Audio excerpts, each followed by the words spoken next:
Hello everybody, welcome back to another underrated movies videos. Here we've got three movies to talk to you about, which I consider to be quite underrated and definitely would recommend. This is maybe my 9th or 10th, I always lose track of how many of these I've done, but I love doing them, so hopefully you do too. And yes, let's jump right into it. Okay, so a movie that I literally watched the other day and want to rewatch again very soon was Stuck in Love. Originally when I saw the trailer for this, because I did see the trailer at some point, because I remember discussing it in a video when I used to talk about upcoming movies for the cinema, and I just kind of wasn't that interested in it, only that Logan Lerman was in it, and I really like Logan Lerman in movies, so that was kind of what interested me originally. And then somehow again my interest in this movie just spiked up, and I was like, yes, I really want to get that movie and watch that movie. So, you know, I ordered it from Amazon and I watched it pretty much straight away when I got it, because I was just so excited to watch it. I think as well because Lily Collins is in it, and I've been watching a lot of movies with her in lately. Well, not a lot, but like she was in Love, Rosie, and then she was also in The Blind Side, and I watched her in something else, and then she was in this, so you know, it feels like quite a few. But yeah, all the other people in this, we've got Greg Kinnear, Jennifer Connelly, and what's her name? Kristen Bell. Oh, and what is his name? Nat Wolff. He's Isaac from The Fault in Our Stars. So basically it's kind of about this dysfunctional family, and it was so lovely. I gave this movie 4.5 stars. I just kind of had such a fun time watching it and really enjoyed it. But something that really stood out for me with this movie was it was kind of quite centred around books. Now, if you're not a book lover, I don't think it'll really affect you. I don't think you'll be like, oh, this movie's all about books. But if you are a book lover, I feel like you'll get more from it. But I feel like you can still enjoy it, even if you're not. But because I really enjoy books, I just love this so much. I loved how much they kind of were appreciative of books. The father here is a quite famous author, and he kind of, you know, encourages his children to write. And it was really, really fantastic the way it was done. Also, I loved the setting of where he lived. That's just a little thing, but I really, really did. And it was kind of good because it had these different storylines throughout the film, and I was kind of worried at one point in the movie that I wasn't really going to enjoy the conclusion, for reasons that I can't say because they'd be spoilers. But then the thing that I was a bit unsure about, that kind of drifted away, and I did enjoy the conclusion of the movie, and it just kind of made me smile, and I really enjoyed it. Logan Lerman, he was fantastic in this movie. I absolutely loved his character so much. He made me laugh, he made me smile, he almost made me cry, and I just wanted to hug him. I love Logan Lerman. The character of Logan Lerman in this movie reminded me a lot of himself as, well, not himself, as Charlie in Perks of Being a Wallflower, and I love Perks of Being a Wallflower, so you know, he kind of had a similar characteristics as he did in that movie, which I really, really loved. Lily Collins was great in this. Isaac, who was in Isaac from The Fault in Our Stars, I can't remember his name in this movie, was great in this as well. The two main adults, everyone was just really great in it, and I just really enjoyed it. It was one of those kind of life movies, but kind of had more to it, you know, intertwining stories about this one family, and it had, you know, relationships in there, and it was a great soundtrack. Overall, I just really, really enjoyed it. I would definitely be watching this again very soon. I definitely recommend it if you kind of feel like it's something you would enjoy, and if you're a book lover, I definitely recommend it, because like I say, it had some book stuff going on, and I really appreciated that. So yeah, that's Stuck in Love. I really enjoyed that one.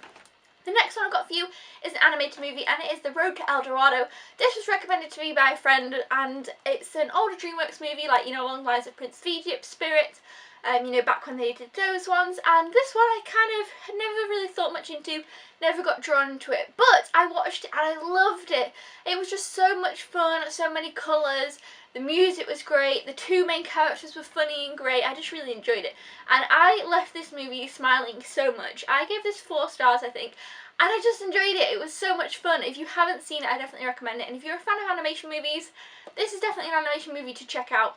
So basically it's about these two guys who basically try and find El Dorado, which is kind of this, it's like a place which is kind of, but is it fact or fiction? You know, they don't know if it's really there, and they go on a search to find it. I actually loved the scene at the beginning where they were kind of on the trip. That was so much fun, and I don't really want to tell the, you know, the whole story, but basically it's a very funny, sweet story. The two main characters are great. The music is Elton John, which is fantastic, and it's just so kind of colourful and fun. I don't know, I just really, really enjoyed it. I can't really explain it as much as I'd want to, but I just had such a smile on my face watching this movie that I definitely recommend everybody to watch this movie, and especially if you're an animation fan, because the animation was fantastic, and like some of the scenes I was like, wow, that is so cool and really inventive and really clever, and I just really, really enjoyed it. So yes, if you haven't seen this one, I definitely recommend you check it out, especially as well if you like, you know, the Prince of Egypt and Spirit, which I think, as for the older ones go, I haven't seen Joseph King of, what's it called? I've got it over there, the Joseph one, and I haven't seen the Sinbad one. I think they're the only two others in this kind of collection of older DreamWorks movies that I haven't seen. But yeah, anyway, so definitely check this one out. I really, really enjoyed it. Definitely recommend that one. And the next one I recently actually talked about in a What I've Watched video, but I definitely want to include it in here, and it is 42. I haven't really heard many people talk about this, but I really, really enjoyed it. It's about, what's his name, Jackie Robinson. I almost forgot his name, Jackie Robinson, and it's set in the 40s, and basically he is the first coloured man to come into Major League Baseball. I really like sports movies, so you know, it's kind of a given that I would enjoy this. I gave it 4.5 stars. I was just rooting for him. I was excited for him. It made me feel lots of things. Some of the things he went through were just, you couldn't believe, and it was kind of very shocking. It was definitely a different sports movie because of the element of the segregation problems and, you know, the way that people were treating this man and kind of, I guess, his team as well, and even the way that the team were treating him because of the situation of, you know, him becoming in this Major League Baseball team. But it was a really, really fantastic story. The story in this was so good, and obviously it's based on a true story, and it just kind of, I don't know, it was really eye-opening. I really enjoyed it. Like I say, I like sports movies, and this is definitely a sports movie with kind of a deeper meaning, because one, you know, well, a lot of sports movies are actually based on true stories, but this one kind of, because of the situation that it was in, and the, you know, the whole thing where they have, you know, they've still got the coloured toilets and the white toilets, and, you know, you can't go in this certain area if you know what I mean, that kind of separation between everybody, so people were like, really like, what is going on here, why is this happening?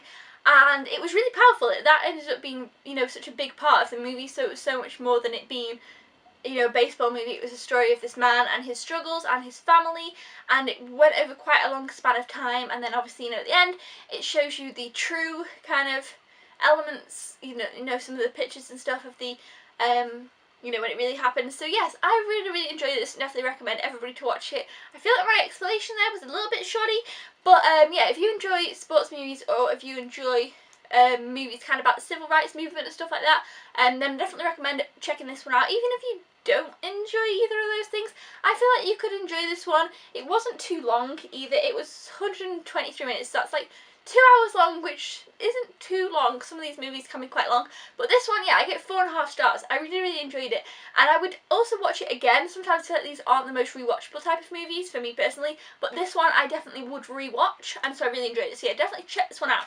So yeah, those are the 3 movies that I recommend. I feel like they've got quite a mix here, and I really love them all. I give them all 4 stars or higher, 4 stars, 4.5, 4.5. And so yeah, there's something there, I think, for everybody. Definitely check out one of these movies. Let me know down in the comments below if you have seen any of these. Let me know what you would recommend. And I'll see you guys next time. Thank you for watching. Goodbye!